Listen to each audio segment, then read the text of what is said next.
Welcome to Caring for Kids, where we discuss physical, emotional, and spiritual needs of children in a positive, loving environment that promotes good decision-making. We believe in parental responsibilities and setting an example that will guide your children along life's journey. We want to raise the issues that matter to parents and children alike. Now here's your host, Karl Krebs.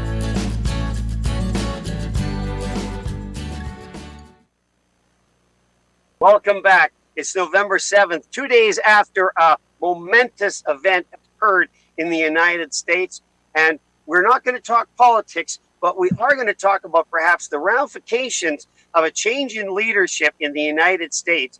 And joining me right now is Jon Uhler, who's a licensed professional counselor and has a really good eye on what's happening with our kids in the United States. Jon, thank you so much for your time. Welcome to the show.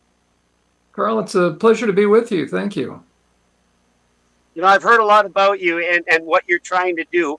And my question to you is, as you look at the change in what's going to be happening as we transition from this Biden administration into the second Trump administration, what do you see as a glimmer of hope in your struggle to help our children, to preserve our children, to protect our children from what is an imminent threat within our own school systems, within our libraries, within everything that our children touch and that touches our children? What's your biggest concern right now as a licensed professional counselor dealing in sexual trauma as well? So you've got quite a resume as I was reading up on you. Yeah, and again, thank you for having me. I think there's hope. Right, that common sense and empowering parents is now going to happen. It was happening before the Biden administration because you have a very different philosophy, right? And you all in Canada, really around the world, there's a couple of things that are very clear. Either people care about protecting kids, vulnerable women and children, or they don't. And you're going to see that on a national level. You'll see that in terms of the policies that are implemented, or on a personal level, or on an individual level, you'll see how people approach safeguarding. And when it comes to education, or those involved in education, my greatest concern, and hopefully this will help open eyes, is we'll talk about the trans movement in a moment, which is the world's greatest lie, scam, and scheme ever foisted upon vulnerable children and their parents. And I can tell you why I can say that. But the reality is this: if somebody doesn't understand what the trans movement is, and there's been 20 years worth of brainwashing, quite frankly, 20 years worth of this script.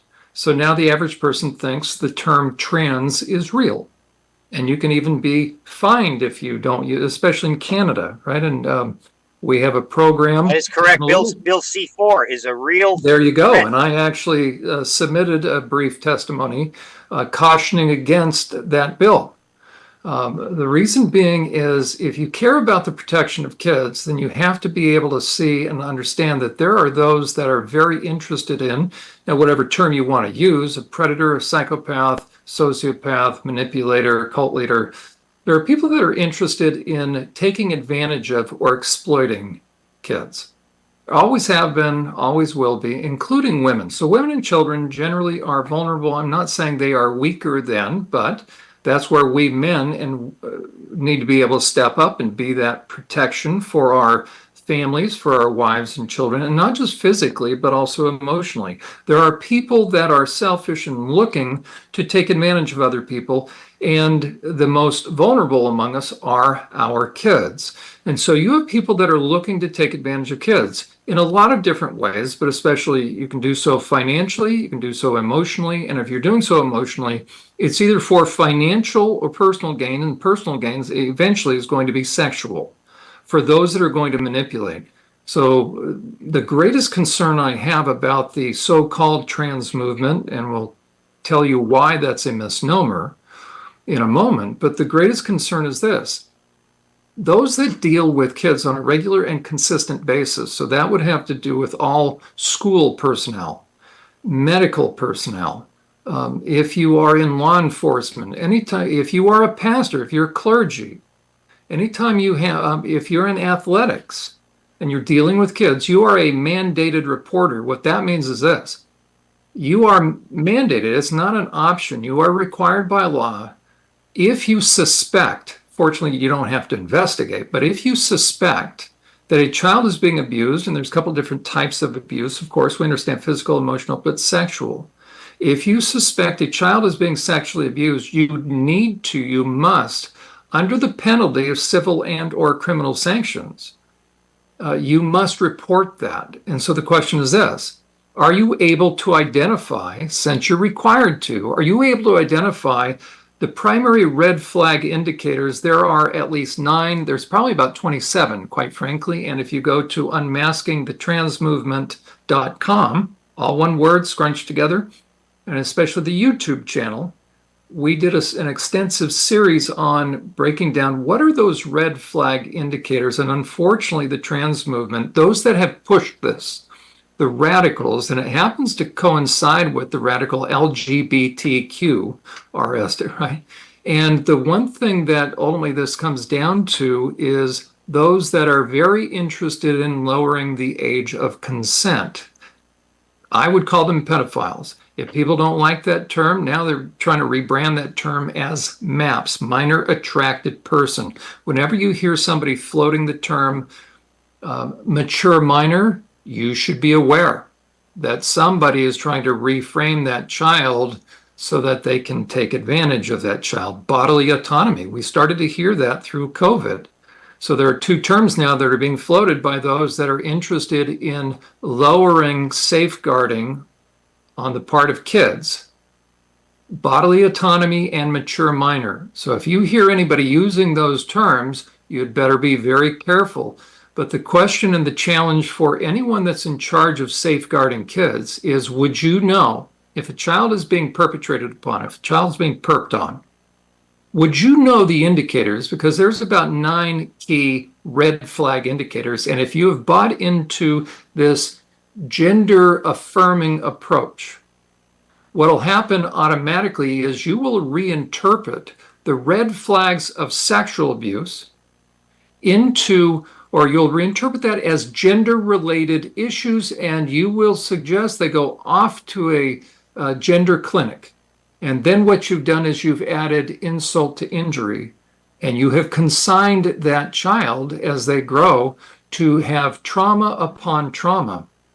And now you've taken an abused child, you've taken a child that's been injured, and now you've added additional complications such as sterilization, because if you get them on puberty blockers within a very short period of time, couple of months, guaranteed they will be sterilized.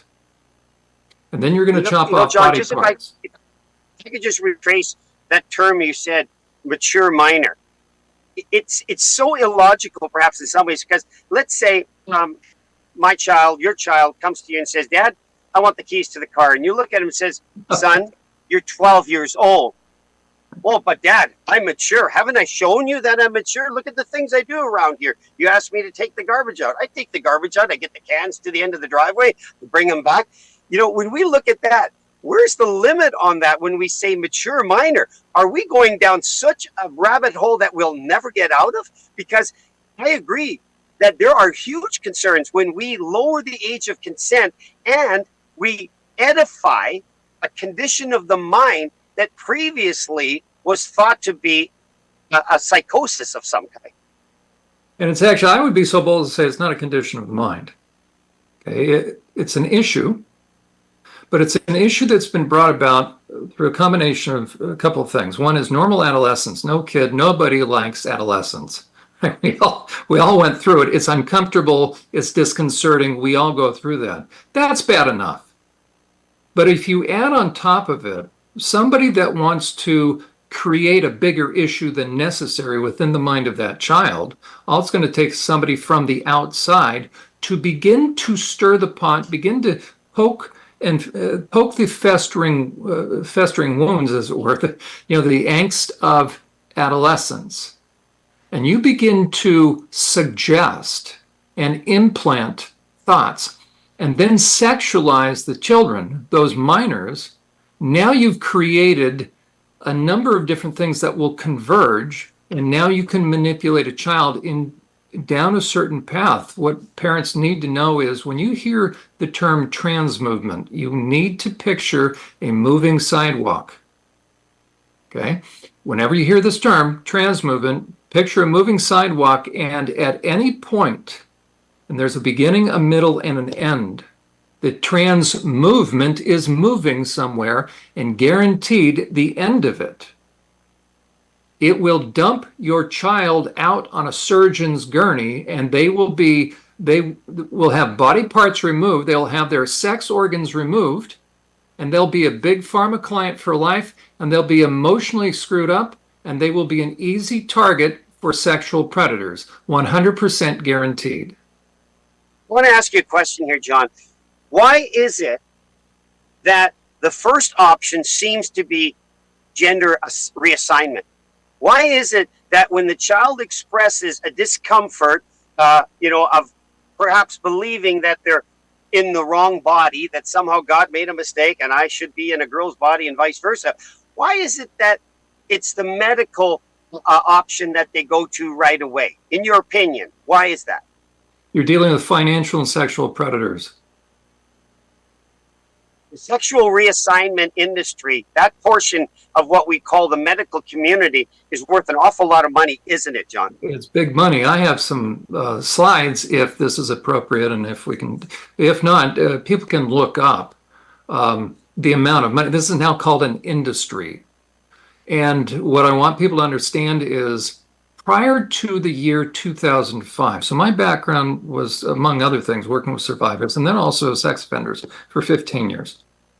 But during that time, also worked with kids in the system. The exact kind of kids that transition are the kids that I used to work with. Even had a group home with teen girls. Okay. Prior to the year 2005, myself and my colleagues, and in the field of mental health, psychology, whatever term you want to use, those of us that deal with people on a professional basis, there were 0 cases. It had never been heard of. Never in any of the graduate college textbooks. 0. Why? It didn't exist. Why? Nobody had thought it up. Why? Because nobody had sat around a table, so to speak, and tried to figure out, how can we pull a fast one? How can we pull, in a way, pull the perfect crime? Now, let me qualify that. Who's interested in this? You've got a number of very dark, what I call dark special interests, each with their own interests, but they come together and they converge like jackals on a carcass. And the one thing they're interested in is making sure that there are no boundaries that will protect these kids. So you have big pharma, you have the banks, there's a lot of money to be made in this. You have big medical, as it were. You have those in the alternative lifestyles that are interested in grooming kids. You have education. You have Planned Parenthood. There's big money in that. Why? Because they're one of the largest purveyors now of puberty blockers, which is interesting. They used to be for women, but now they've left women in the dust, and now they are pro getting men into women's spaces. Because if you're going to do a sex change on a guy, guess where he's going to go? And then you have, again, additional other dark special interests. The ones I'm most concerned are those that are focusing on sexualizing kids. So that's everything from social media. You have OnlyFans. Of course, you have Playboy. You have Pornhub, which I think now had to get rid of about 93%. It's in the 90s of all of their videos, because the facts are they were of minors underage. Okay, that's what happens when primarily the male mind goes deviant, and this is what's very important for parents and good people to understand. You mentioned the porn industry, and boy, my mind is just fired up right now. We can recall certain nefarious characters that surface, serial killers, famous ones. Here's a story about Ted Bundy. People know Ted Bundy, good-looking guy, could probably get any woman he wanted, but that wasn't his goal. In the final days of his life, he was incarcerated. He was facing the death penalty. He made one request, and that was to speak to Dr. Dobson of Focus on the Family. And that interview was so dark. And Dr. Dobson asked him, Ted, where did it start? He says it started with pornography, and then it just get worse. And I had to have a higher and higher dose, an inoculation that would take me to a new level. We've been playing with this for years, haven't we, Jon? Right. As a matter of fact, without pornography and its influence in a lot of different ways that come at the kids, videos, online material, and then peers and other individuals. Without pornography, the trans movement fades away. It is a sexualization of kids. If you hear a child, and this is ubiquitous all throughout the internet, all throughout TikTok or the different online platforms, not so much TikTok, but some of the other ones. When the detransitioners, those kids that are detransitioning, coming out of this stupor, as it were, they'll inevitably talk in terms of some of the influences. And I have yet to find an exception. You'll eventually hear them say, well, I knew I was bi or bisexual when I was about age 10. Okay. As a mandated reporter, that should raise a red flag. That means we have a 10-year-old who says they're bisexual. What does that mean? Prior to the age of puberty, a child, unless influenced from the outside in, will not have a sexualized thought like adult sexuality. So that means what? You have, out of the mouth of these detransitioners, proof positive that somebody groomed and perped upon them. You actually have a confession that Absolutely. You have a duty to act upon. Absolutely you do. And that's why we need to be so concerned, because these red flag indicators, the very first one that anybody used to know is, let's say you're talking to a girl, let's say a teen girl, let's say either middle school, junior high, grade 7 or 8. And let's say this child says, and it could be younger, says, I hate being a girl, I wish I was a boy. What's the very first thing that used to and should come to our mind? This child's being perked on because the child thinks if I wasn't a girl, he wouldn't be touching me. But now what do we say? Oh, well, off to the clinic you go. And no child's going to come right out and say they're being perked on. They're going to drop hints. What are some of these hints? Well, these are the indicators. You're going to see statements such as that. You're going to see discomfort with their sexuality. So they want to cover up. You're going to see eating disorders. You're going to see self-harm. You're going to see anxiety, depression, what's called bipolar or manic depression. You're going to see mood changes. You're going to see personality changes, shall we say, and a lot of these, the more severe a kid has been perked on, there is what's called dissociation. A child will a young person will split off, as it were, will kind of go away on the inside. Well, part of them can come out, and as you're talking to that child, you won't know that you're talking to another part that actually may not identify with the same gender they are. So oftentimes these survivors have male parts. Well, if you're a male part, you come out in a female body, guess what? You don't identify with the body, and you don't want these breasts. So guess what you're going to be inclined to do? So these surgeons and these doctors that are working with these kids, they don't work with these young people, they will actively ignore scarring from self-injury. They'll ignore this. Well, that's you, and we're talking serious scarring. That is virtually 100% guaranteed sexual abuse. And to think that you take a sexual abuse victim and you don't ask about their history, you're just going to agree and affirm, and off to the doctor's office and surgeon's table you go. Now what have you done to that kid? Especially when they start to come, yeah, especially when they come out of that trauma. What I want your listeners, what I want parents and teachers and educators and pastors really need to get on board, because this is sucking in our kids. This is a cult. So every church should be discussing this. That prior to 2013, there was no ability to make a profit off of this. So if you look at, and you can just Google different stats, or you can go on to Unmasking the Trans Movement, and we will show some of these stats, especially what are the 9 red flag indicators. We just did that. I also have a couple different videos on my YouTube channel, Jon K. Uhler, that's John with no H, Jon K. Uhler LPC. A lot of information about survivors and the trans movement and predators.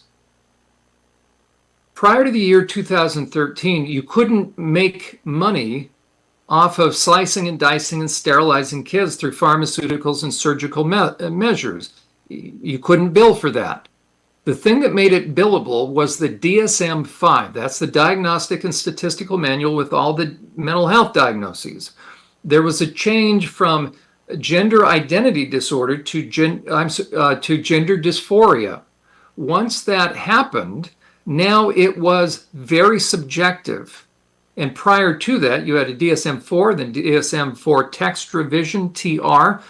It used to be that the only issue of gender confusion was young boys and when they were young. That's when we as therapists would see them. But then you went from the DSM-4 to DSM-4 TR, text revision, and suddenly it included adolescents. Well, that's a group of 13 individuals who decided to do that, and then DSM-5. It was the DSM-5 that made this billable. Without that, and the numbers are shocking, because the numbers I've done in a brief amount of research could be as high as $4 billion. Oh yeah, these surgeries could easily, when you incorporate the pharmaceutical side of it and all of it, it is a multi-billion-dollar industry. And I've read and listened to doctors who have opted out of the medical model because they realize that they're only dealing with symptoms. This child who comes in and says, I'm confused, is not being given the adequate time to adjust or the professional approach. Time is not a healer. It's a revealer. And if we give enough time to something and the proper safe context, could we not work with these kids before we tear their beautiful young bodies apart, that we can never put them back together? That's right. Who benefits from having body parts whacked off? If anybody's watching, so here's the DSM-5. You can find it online, and what you will find is this: when this thing was published in 2013, around the world, especially all Western world countries, here in North America, in Europe, all countries around the world, you look at the rates of referrals. There were none. It was blipping up a little bit when you had RuPaul's Drag Race. That started some. As a matter of fact, that was a significant indicator. You had Bruce Jenner, who changed to Caitlyn. Yes. Okay, but when the DSM-5 was published, suddenly you could charge for those services, and everything skyrockets from there. So 12 people plus an editor, so 13 individuals, and I have challenged them publicly, that Blanchard and Zucker especially, who testified against C4, well, you know what? He's talking out of both sides of his mouth, because what he needs to come forward is saying, we blew it, we created a Frankenstein's monster that's harming people, we're sorry we did it, we're going to go back to the diagnosis of the DSM-4, and all of this thing, this entire gender industry, this entire trans movement, okay, and I should have added this, without the DSM-5 and porn, you have no trans movement. People need to understand. Yeah, that's amazing. Because when you look at the numbers, and it seems to be consistent, I looked at them again just to see, is there any change? In boys, it's between 5 and 14 out of 100,000 kids. And in girls, it's less than that. It's around 3 out of 100,000 that say they're experiencing this sexual dysphoria. Those numbers are not a movement, John. It's a small sliver of the child that needs help, and they're crying out. And I truly believe you've hit the nail on the head, that they are being perpetrated upon, and we're not looking for those signs. We're rushing right past it and saying, you know what? Let's get them into the operating room. That's right, and we don't want to believe that adults would be that way. Well, the same thing in Germany. How did Germany become Nazi Germany? Just a number of years and the human heart. Okay, nothing has changed with the human heart. And given the right conditions, greedy people will do what they will do. And we don't want to believe that there are unethical people within the medical field. Well, guess what? There's a lot of unethical doctors that are bottom line motivated. And so they see this as a cash cow, and they are cashing in. And it's sick. They don't care about the kids, because if they cared about the kids, you wouldn't chop off body parts and make them sterilized. That's not how you care about kids. You find out what the issue is. But now that's illegal in Canada. They call it conversion therapy. Do you know why? Because they've inverted the language. And the way to understand the term conversion therapy is this. Think about a cult that gets a hold of your child and sucks your child into the cult, the Moonies or Hare Krishnas or whatever cult, let's say. Let's say you want to get your kid out of the cult.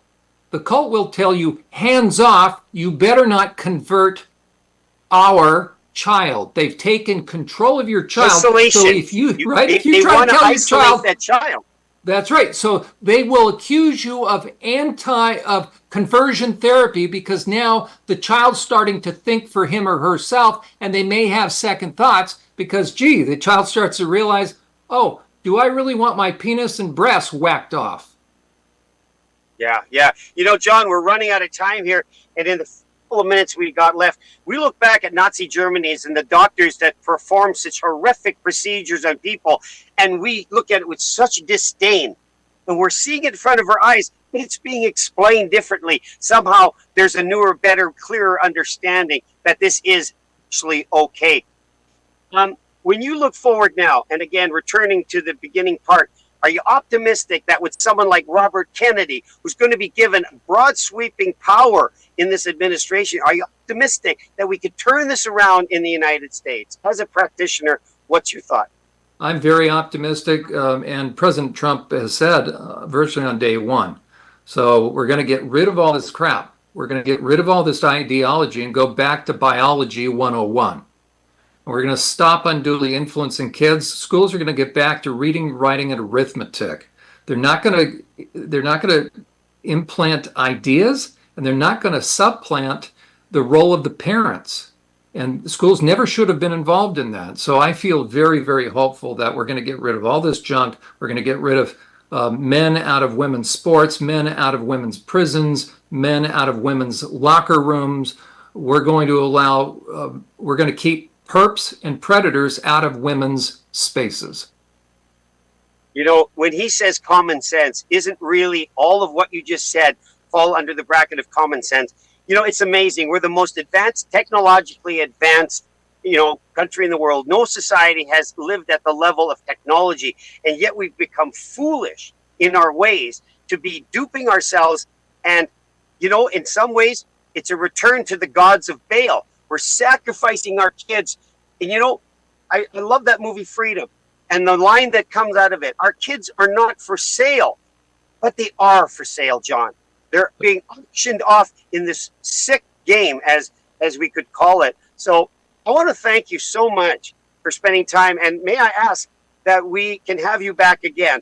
I love your candor, and we'll have time for those slides. And I'd like to get through the rest of the red flags. Oh, there you go. I'd be happy to. And thank you for your work, Karl. You're doing a wonderful job. Well, you know what? We're pulling together to get the truth out there. So thank you so much. Time is a precious commodity. Thank you for your time today. Have a good night. You have a good evening. All right. Well, you know what? We're definitely going to have Jon Uhler back. What a show. What a man who's speaking the truth.